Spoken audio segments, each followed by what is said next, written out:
So number 8 then from the 2018 Advanced Higher Maths, 4 marks for this integration by substitution.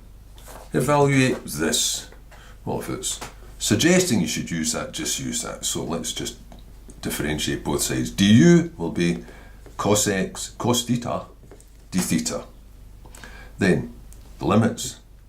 Theta equals pi upon 6 means that u would be sine pi upon 6, that's sine 30, that's a half. Theta equals pi upon 2 means u will be sine pi upon 2, sine 90, which is 1. Now just pop it all in. So it went from a half instead of pi upon 6 to 1 instead of pi upon 2. Nothing can do with the 2, I could pop that out.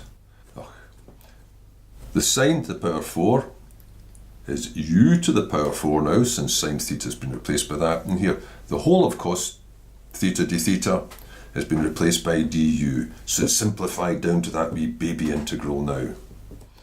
So that's just going to be add 1 to the power, divide by the power, and evaluate it from a half to 1.